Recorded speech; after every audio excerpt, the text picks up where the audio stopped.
5. Raka terdiam sesaat. Dia meletakkan gagang telepon dengan pikiran yang masih melayang. Teringat akan ucapan Melisa. Sepertinya pocong itu mulai mengejarku. Ada apa? Tanya Raditya sambil menepuk bahu Raka. Hah! Raka mendengkus kasar. Angga pun menatapnya heran. Begitu juga dengan Fitri yang masih duduk di depan televisi. Sepertinya pocong itu menghantui Melisa. Ucap Raka lirih. Hah? Yang benar? Sahut Angga mendekat. Dia masih belum berani cerita. Napasnya masih terdengar berat dan seperti orang habis berlari jauh. Ucap Raka cemas. Ibu yang sedari tadi hanya diam, berjalan mendekati mereka. Kalian mau percaya atau tidak, saat suatu pantangan atau tradisi di suatu daerah menuntut kita untuk percaya, sebaiknya lakukan. Namun, kalau dari awal emang gak mau percaya, kalian juga harus berani berpegang teguh dengan keputusan kalian itu. Ketiga pemuda itu hanya terdiam mendengar petuah yang disampaikan Ibu Lusnia. Wanita itu melirik jam dinding yang hampir pukul 9 malam. Sudah malam Raka, mungkin teman-teman kamu sudah mengantuk. Kamu tidur di kamar bapak saja, biar Angga dan Radit tidur di kamar kamu. Sahut ibu. Kita tidur bertiga aja, Kak. Celetuk Angga. Kenapa? Takut juga? Tanya Radit yang mengejek. Akhirnya malam itu, mereka bertiga tidur bersama. Terlihat Raka menggelar karpet tebal dan kasur tipis yang dia letakkan di lantai. Aku aja bawa yang tidur di bawah. Sahut Raditya. Gak usah. Biar Angga yang tidur di atas. Celetuk Raditya. Terserah kalian deh. Ucap Raka. Sejenak mereka larut dan sibuk dengan pikirannya masing-masing. Terbayang Melisa yang ketakutan. Menurutmu, apa Melisa bertemu dengan Andong itu? Tanya Angga. Entah. Tapi, kenapa dia merasa dikejar oleh pocong itu? Tanya Raka balik. Bisa saja dia memang bertemu, Kak, dan sekarang dia seperti dikejar terus oleh pocong itu. Sahut Raditya. Aku jadi takut mau ngucapin, si itu. Ucap Angga. Raditya dan Raka langsung tertawa terbahak-bahak. Tak lama kemudian, mereka akhirnya terlelap. Malam itu sangat hening, bahkan suara jangkrik pun yang biasanya saling berlomba memamerkan kemerduan suaranya tak terdengar sama sekali. Hingga suara detak jam dinding terdengar menggema memenuhi seluruh ruangan. Tiba-tiba, Angga terbangun. Hembusan semilir angin dari sela-sela genteng yang tak memakai plafon sangat dingin. Angga beberapa kali membalikkan badannya. Sesekali menggaruk kakinya yang tak gatal. Dia melihat kedua temannya sudah tertidur pulas. Aduh, kebelet pipis. Dia mengguncang badan Raditya, kencang. Dit, bangun Dit. Anterin ke kamar mandi dong. Bisiknya. Waduh, aku ngantuk gak kamar mandikan dekat. Masa kamu gak berani sih? Elak Raditya. Dia terdiam sejenak, sembari menggaruk kepalanya. Maksud hati membangunkan Raka, tapi dia gak enak. Akhirnya dengan menumbuhkan keberanian dalam hatinya, perlahan dia turun dari ranjang. Suaranya berderit, pelan. Dengan berjingkat, Angga membuka pintu kamar perlahan. Hembusan angin seolah menyambut badannya yang kurus kerempeng. Sesekali dia mengacak rambut keribunya. Ya, kenapa lagi semua lampu dimatikan? Gerutunya. Tangan kanannya bergerak meraba dinding, mencari saklar lampu. Dia berjalan perlahan, dan kesulitan mencari letaknya. Kemudian berjalan perlahan menuju kamar mandi. Klik! Lampu kamar mandi menyala terang. Angin menerobos dari sela-sela genteng, seolah menyambut kehadiran dirinya. Setelah menyiram beberapa gayung air hingga bersih, Angga keluar. Dia sengaja tetap menyalakan lampu itu agar sedikit ada cahaya. Tenggorokannya terasa kering.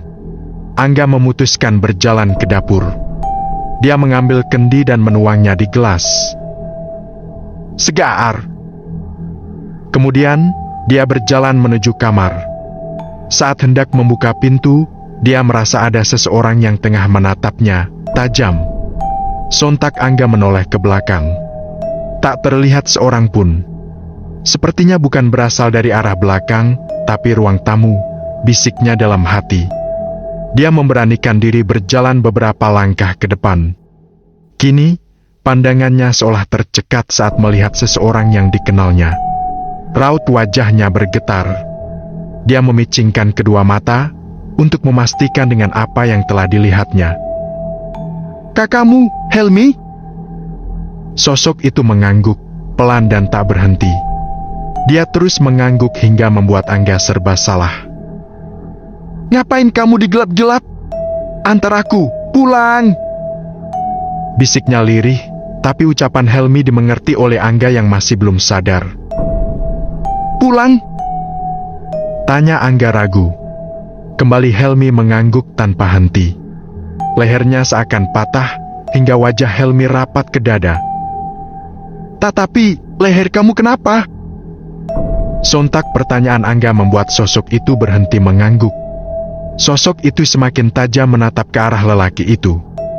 Kilatan cahaya dari bola matanya bersinar, merah. Membuat degup jantung Angga berpacu lebih cepat. Dia beringsut mundur beberapa langkah. Raut wajah Helmi mulai memucat, putih pasi. Sama halnya dengan Angga. Saat dia ingin menggerakkan seluruh tubuhnya, dirinya tak bisa bergerak. Tubuhnya kaku dan dingin. "Ladit! Laka!" teriak Angga, tapi suaranya tak bisa keluar. Sosok itu semakin berjalan mendekati dirinya. Angga langsung teringat akan jenazah sahabatnya itu. Saat itu, dia sudah diberi kain kafan dengan bagian mata tertutup oleh kapas. Begitu juga dengan hidungnya. Wajahnya diberi bedak kuning yang berbau wangi mayat. Kapur berus menebar aroma di sekitar jenazah dengan wangi bunga mawar, melati dan bunga lainnya. Sontak ingatannya membuat dirinya tersadar. Sejenak dia melihat pocong itu telah berdiri di depannya. "Helmi, kamu jadi pocong!" ujar Angga terbata. Sebuah tepukan di pundaknya membuat dia berteriak sangat kencang. "Arg!" Tiba-tiba, sosok itu sudah berubah menjadi bulu Sniah yang menatap Angga dengan keheranan. "Kamu kenapa?" tanya bulu Sniah bingung. "Popo, Kung!" teriak Angga berlari masuk ke dalam kamar. Tak sengaja dia menginjak dan menendang kaki Raditya dan Raka, yang akhirnya terbangun. Badan Raka menggigil dengan membenamkan wajahnya di guling. "Waduh, sakit!" teriak Raditya. "Pocong! Ada pocong di luar!" sahut Angga makin ketakutan. Dengan menunjuk ke arah ruang tamu, mereka berdua saling berpandangan. Mereka melihat Angga dengan aneh dan bertanya, "Ada apa dengan anak itu?" tanya Raka. "Nggak tahu. Kakiku sakit banget dia injak," sahut Raditya. "Sama," sahut Raka. Mereka membiarkan Angga yang masih syok. Keduanya terduduk, termangu. "Emang ada apa di ruang tamu?" tanya Raditya. Raka hanya menggeleng. Sedangkan Angga tetap meja grup rapat bibirnya. Tok tok tok. Terdengar suara ketukan di pintu kamar, pelan. Mereka berdua terkejut dan saling berpandangan. "Ibu, kamu mungkin kah?" "Mungkin." Raka bangkit dari duduknya. Dia berjalan menuju pintu kamar. Kemudian membuka perlahan. Suasana masih gelap. Tak terlihat seorang pun. "Siapa, Kak?" bisik Raditya. Lelaki muda itu, berambut lurus gondrong itu menggeleng. "Apa aku bilang ada pocong di ruang tamu itu? Itu bukan ibu kamu," celetuk Angga. "Hiwas!" Jangan ngawur kamu! Sentak Raka. Kemudian, dia menarik pergelangan tangan Raditya dan mengajaknya untuk memeriksa keluar kamar. Tangan kanan Raka langsung meraba saklar dan menekannya. Ruang tamu seketika terang. Dia menyalakan seluruh lampu di rumah itu. Masih jam 12 malam, bisik Raditya. Raditya berjalan menuju ruang tamu. Dia mencoba mengintip keluar dari sela-sela korden. Sepi dan sunyi. Desa kamu seperti ini sampai kapan? Nggak tahu. Mereka berdua terduduk di kursi tamu. Raka menyandarkan kepalanya pada bantalan kursi. Mereka berdua sudah tak bisa tidur kembali. Suara jangkrik aja lu nggak ada, bisik Raditya.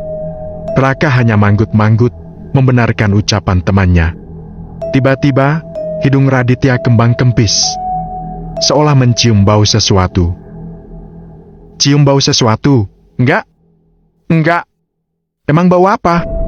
Bau wangi bedak atau parfum ya? Tapi bercampur dengan bau busuk gitu. Berkali-kali Raditya mengusap hidungnya. Dia terlihat nyengir. Seperti ada yang berhenti di depan rumah, Kak, ucapnya. Iya, kayak tapak kuda. Kemudian, tangan kanan Raditya menarik lengan Raka yang ingin mengintip dari jendela. Jangan! Ingat ucapan ibu kamu. Raka mengurungkan niatnya. Dia mengajak Raditya kembali ke kamar dan mematikan seluruh lampu rumah. Belum sampai mereka masuk ke dalam kamar, terdengar suara berderit dari besi tua, lirih. Krit, seperti seseorang yang turun dari sebuah andong. Hingga langkahnya berjalan ke arah teras rumah terdengar bagai suara langkah kaki diseret. Gemerisik suara daun-daun saling bersahutan terkena angin malam. Raditya terbelalak menatap tajam Raka. Dag dag dag. Seperti suara pintu yang dibentur oleh sesuatu. Dag dag dag. Benturan di pintu itu terdengar makin keras. Seperti berasal dari benda tumpul yang membentur pintu. Raditya menarik pergelangan tangan Raka. Ayo masuk, bisiknya. Pandangan Raka tak bisa lepas dari pintu rumahnya. Ada terselip rasa penasaran untuk melihat siapa sebenarnya yang telah berbuat semua kekacauan itu. Kini, mereka berdua terduduk di atas kasur. Napas mereka terdengar keras, memburu. Aku rasa dia membenturkan kepalanya, bisik Raditya. Siapa? Pocong itu. Sok tahu kamu. Serius, benturan itu bukan gedoran dari tangan, tapi kepala, sahut Raditya. Mereka berdua akhirnya tak bisa tidur. Hingga suara itu tak terdengar lagi.